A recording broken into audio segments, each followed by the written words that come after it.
하나님께 영광의 박수 함께 올리겠습니다. 할렐루야. 얼마 전에 이런 글을 읽었습니다. 영국의 아주 유명한 문학가 셰익스피어 있잖아요. 그 셰익스피어가 중년들에게 주는 9가지 교훈이라는 글을 썼는데 그 글을 제가 읽은 적이 있습니다. 그러니까 중년과 노년에 해당되는 신분들이 어떻게 하면은 행복하게 인생을 잘 살 것인가에 관한 이야기입니다. 첫째는 뭐냐면 평생 계속 학생으로 남아 있어라 라는 거예요.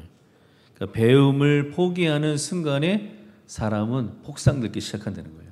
평생 배우는 것을 두려워하지 말고 계속 공부하라는 거고요. 두 번째는 나이가 들수록 과거를 자랑하지 말라는 거예요. 왜냐하면 옛날 이야기만 할 수가 없을 때 신세가 처량해진다는 거예요. 세 번째는 젊은 사람들하고 경쟁을 하려고 하지 말라는 거예요. 그냥 그들의 성장을 축하해주고 용기를 북돋아주고 함께 그것을 즐겨라, 젊은이들과 그렇게 얘기합니다. 네 번째는 부탁받지 않는 충고는 굳이 하려고 하지 마라라는 거예요. 그래서 나이가 들수록 자꾸 충고하고 그리고 자꾸 간섭을 하게 되면 사람들은 늙은이의 기우와 잔소리로 그렇게 듣는다는 거예요.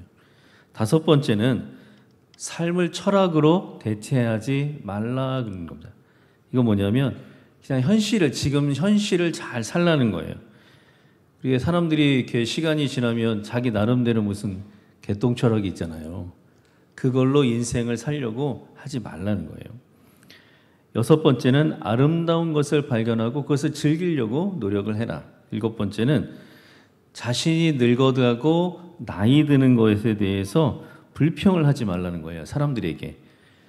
왜냐하면 내가 늙고 나이 든 것을 불평하면은 사람들이 당신을 가볍게 생각하고 당신을 그때부터 피하기 시작한다는 거예요. 그래서 어디 가서 내가 늙었다, 나이 들었다 이런 얘기 절대로 하지 말라는 거예요.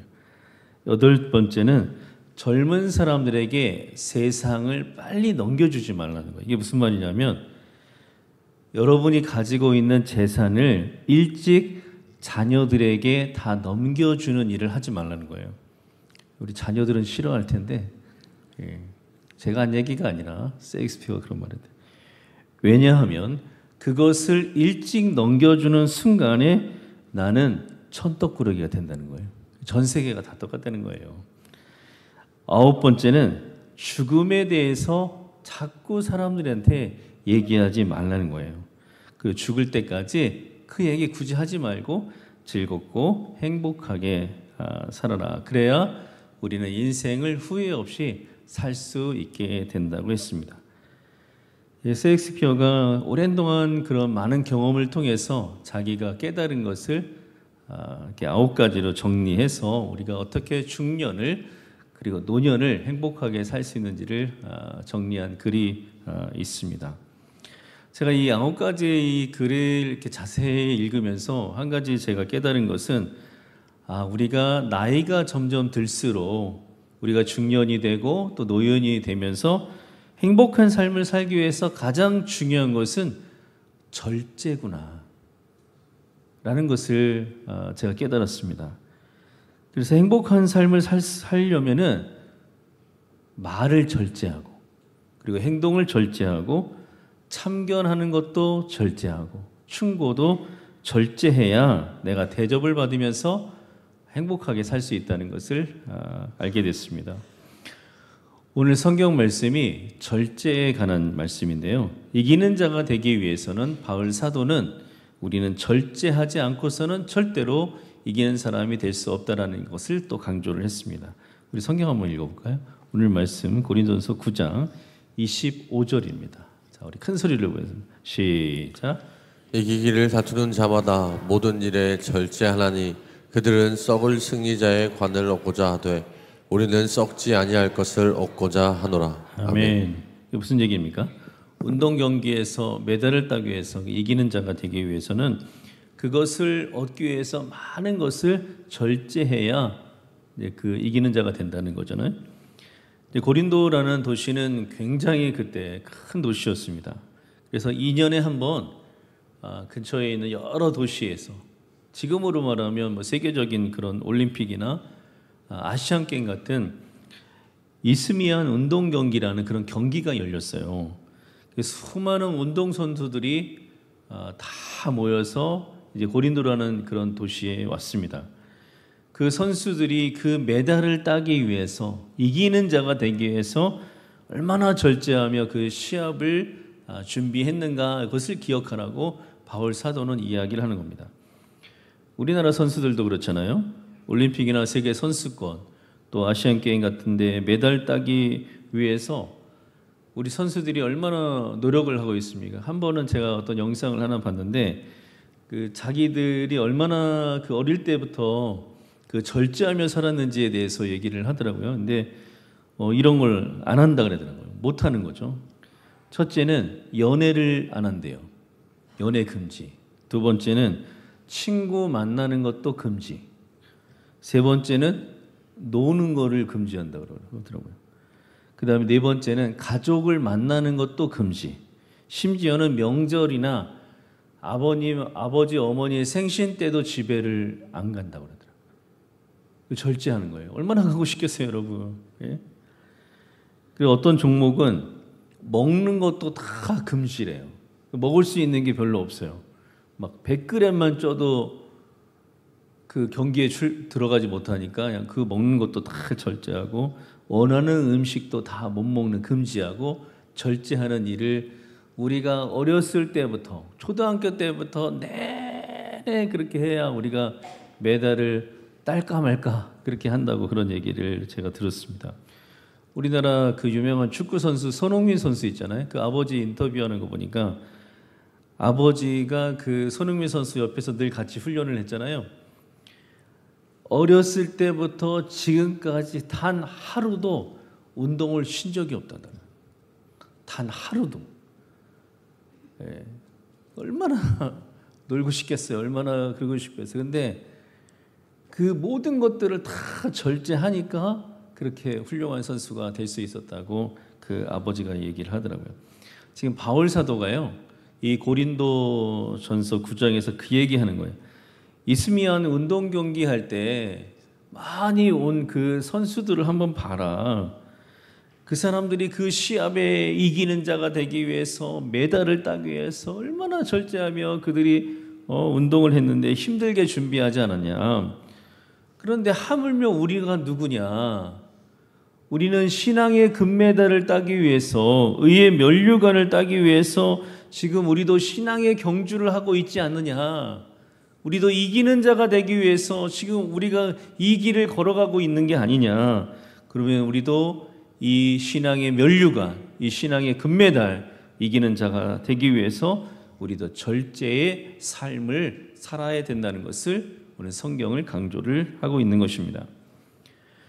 지금 저희가 이 사순절을 지금 보내고 있잖아요. 사순절은 예수 그리스도께서 우리를 위해서 십자가에 못 박혀 죽으신 것을, 십자가에 못 박혀 우리를 위해 희생하신 것을 감사하고, 나를 구원하신 주님의 은혜에 감사하며, 또 그 고난에 참여하기를 원해서 우리가 보내는 절기가 바로 이 사순절입니다.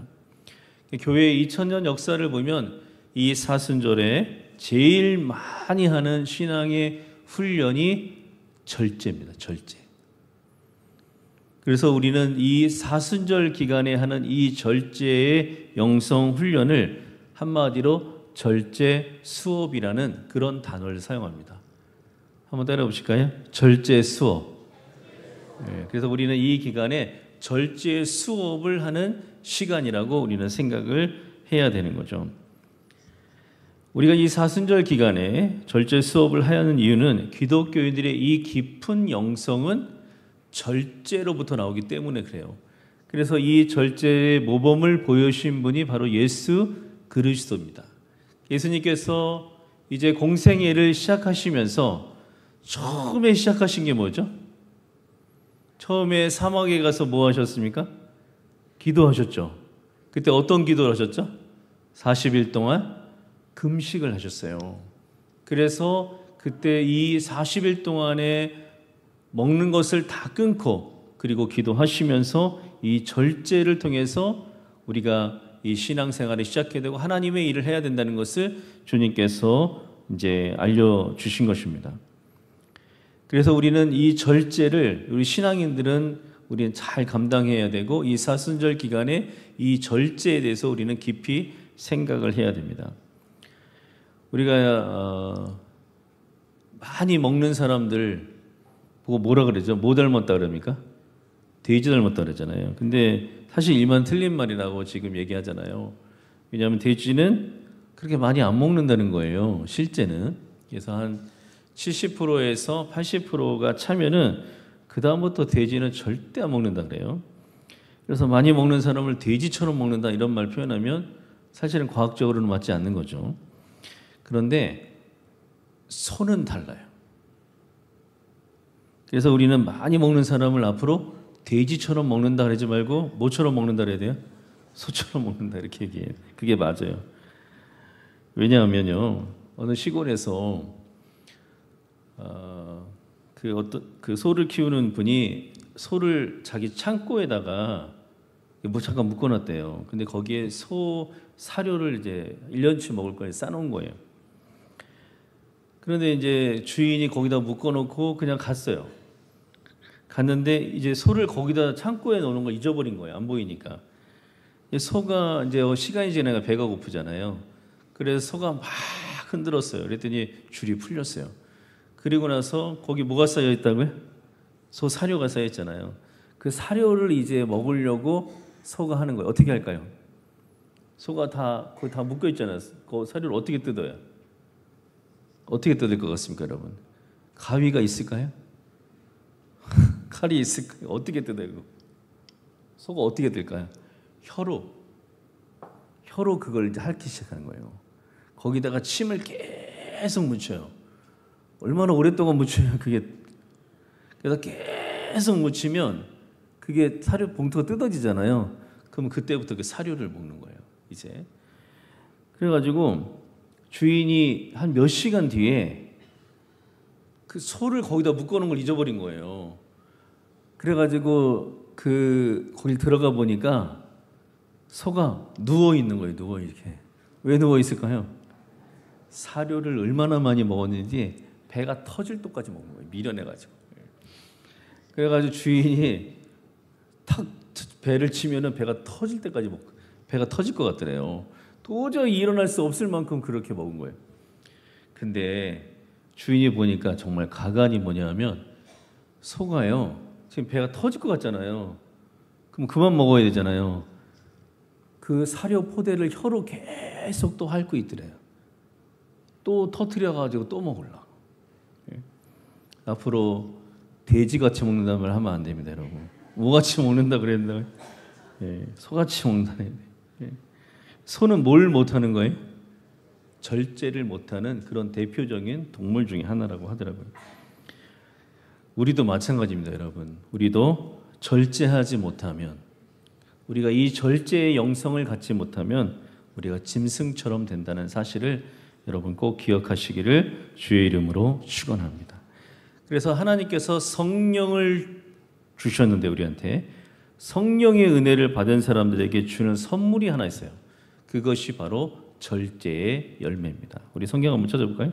갈라디아서 5장 22절에서 23절 말씀, 여러분 다 외우시는 말씀인데 한번 다 같이 읽어보겠습니다. 시작. 오직 성령의 열매는 사랑과 희락과 화평과 오래 참음과 자비와 양성과 충성과 온유니 절제니 이 같은 것을 금지할 법이 없느니라. 아멘. 성령의 열매는 사랑과 희락과 화평과 오래 참음과 자비, 양성과 충성과 온유와 마지막이 뭐예요? 절제입니다. 절제. 그래서 성령을 받은 사람들에게는 다 하나님께서 뭘 주셨냐면 이 절제의 열매를 주신 거예요. 여러분 다 절제의 열매를 받았다는 사실을 믿으시기를 주의 이름으로 축원합니다.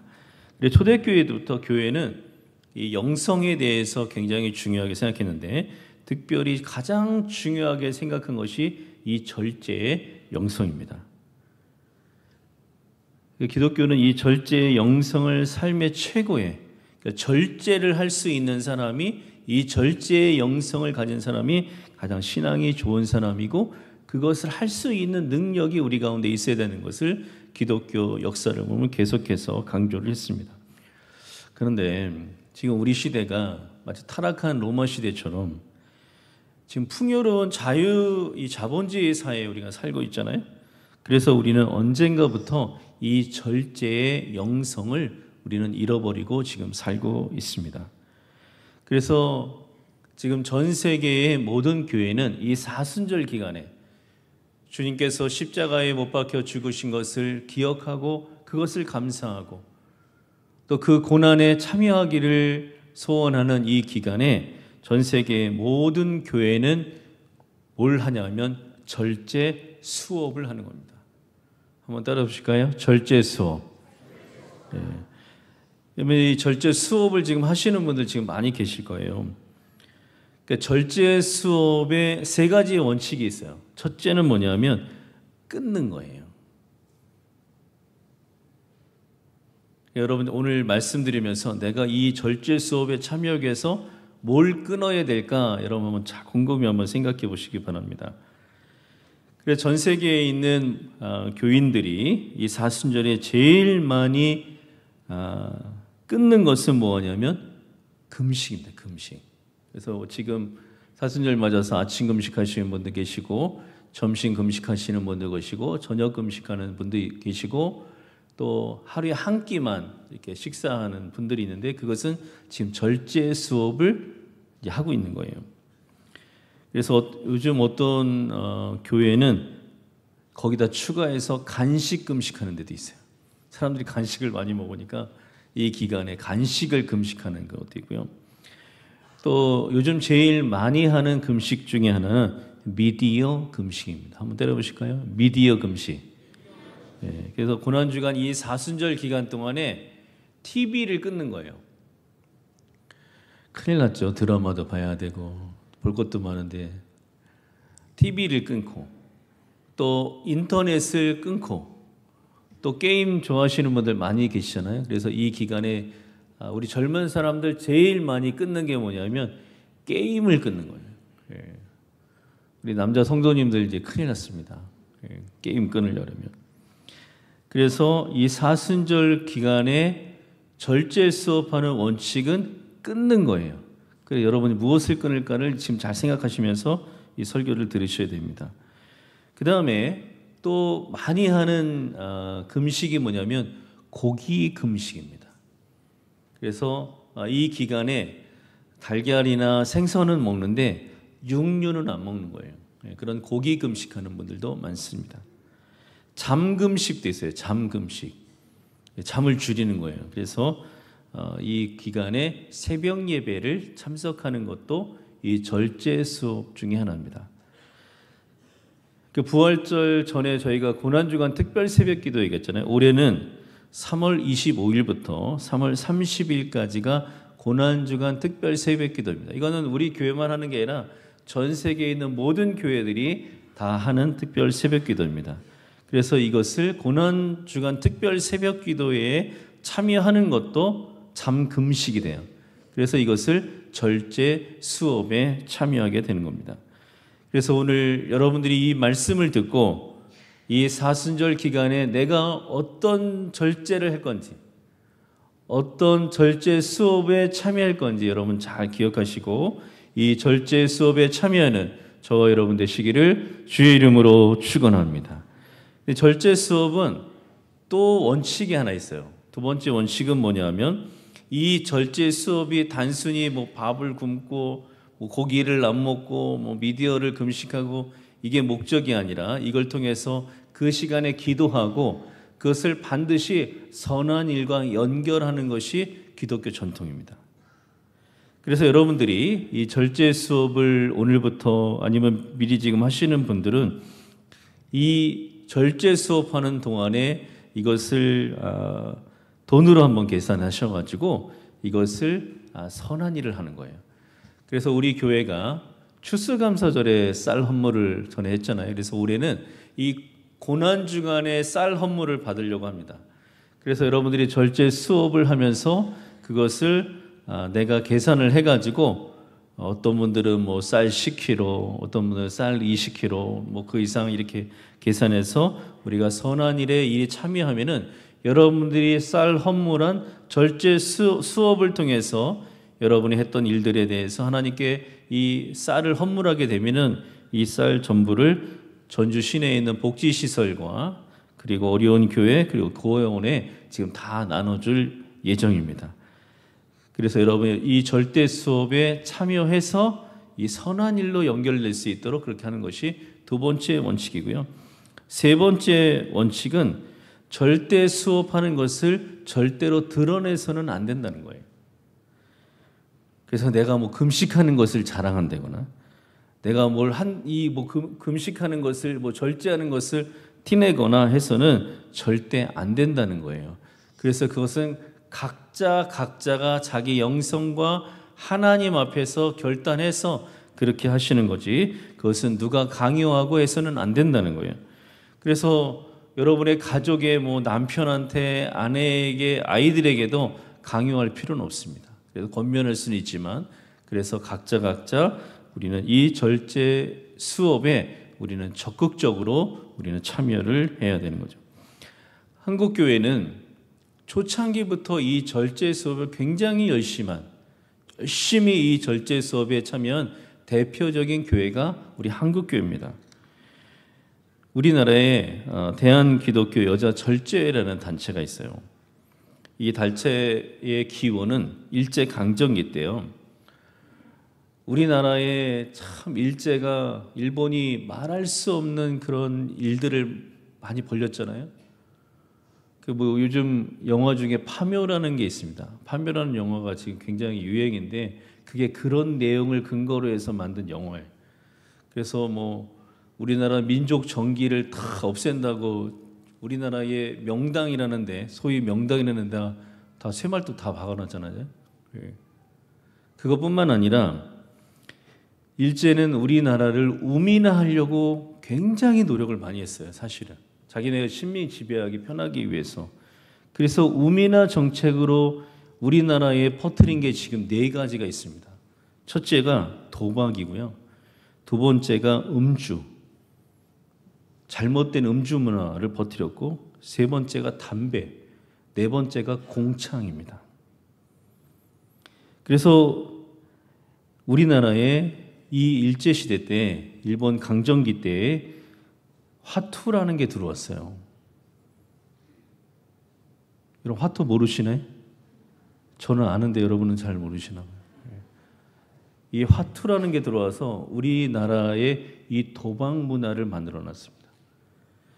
우리나라 술 문화는요, 전 세계에 이렇게 더러운 술 문화는 없을 거예요, 아마. 이 문화가 우리가 만든 게 아니고 일본이 이 나라를 우민화하기 위해서 이 나쁜 술 문화를 만든 겁니다. 그리고 이 담배를 퍼뜨려서 우리나라 민족이 건강을 해치도록 그렇게 만들었고요.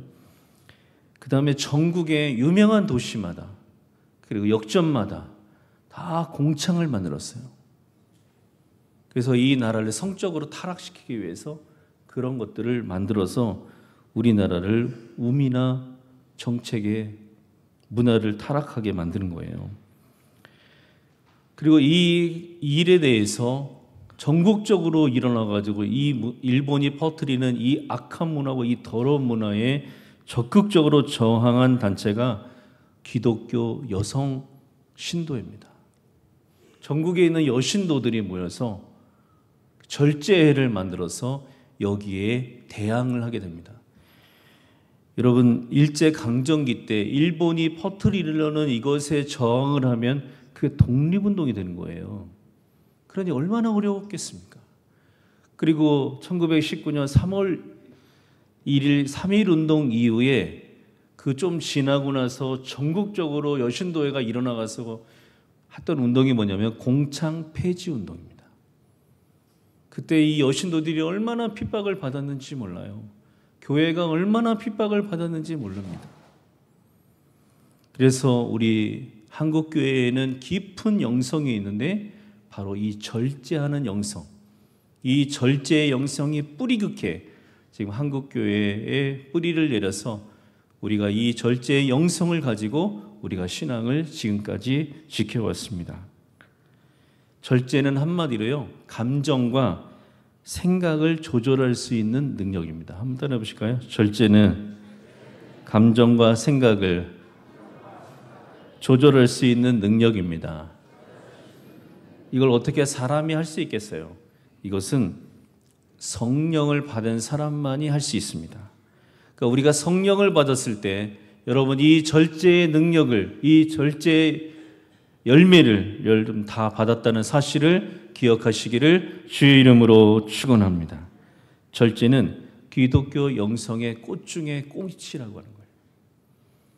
신앙의 영성의 최고봉이 바로 절제입니다.